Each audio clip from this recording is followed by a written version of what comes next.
High বন্ধুরা, Jhuma Bengali kitchen থেকে YouTube চ্যানেলে তোমাদের স্বাগত জানাই। আজকের রেসিপি হলো ছোলা দিয়ে ধুদুল।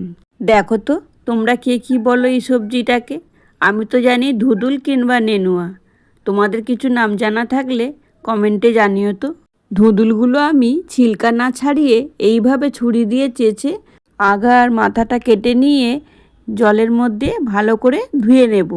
নিয়ে এরপর ছোট ছোট টুকরো করে এইভাবে কুচি করে নেব। দেখো কত পাতলা পাতলা আমি কেটে নিয়েছি। আর এর মধ্যে আমি জলও দেবো না, জল ছাড়াই এটা আমি বানাবো, কারণ এর শরীরটা জল দিয়েই ভরা। জল শুকনো করে এইভাবে বানালে খেতে কিন্তু খুবই অসাধারণ হয়। এখন এইভাবে আলু ও পেঁয়াজগুলো আমি কুচি করে নিলাম। এখন কড়াইয়ের তেল গরম হয়ে গেছে। কালো জিরে, শুকনো লঙ্কা ও তেজপাতা ফোড়ন দিয়ে নেড়েচেড়ে কুচিয়ে রাখা পেঁয়াজগুলো দিয়ে দিলাম। 2 মিনিট নেড়েচেড়ে নিয়ে ভিজিয়ে রাখা কাঁচা ছোলাগুলো এরপর আমি দিয়ে দিলাম। দিয়ে এখন একটু ভালো করে নেড়েচেড়ে নিলাম। কটা কাঁচা লঙ্কাও আমি কুচিয়ে দিলাম।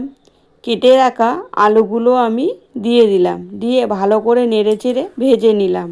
এখন লবণ, হলুদ, গুঁড়ো লঙ্কা ও জিরে ধনে গুঁড়ো, আদা রসুন বাটা দিয়ে ভালো করে একটু কষিয়ে নিলাম। মশলাটা আমার কষানো হয়ে গেছে।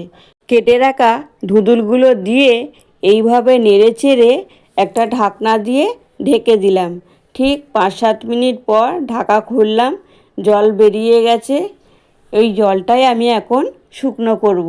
নামানোর ঠিক 5 মিনিট আগে একটু চিনি ও গরম মশলা দিয়ে দেবো। দেখো আমার ধুদুল রান্না হয়ে গেছে। এখন নামিয়ে নিলাম। ভিডিওটা ভালো লাগলে একটা লাইক, কমেন্ট ও সাবস্ক্রাইব করে দিও। আজ এই পর্যন্ত। ফিরে আসছি আবারও এক রেসিপি নিয়ে। এখন সুস্থ থেকো, ভালো থেকো, টাটা, বাই বাই।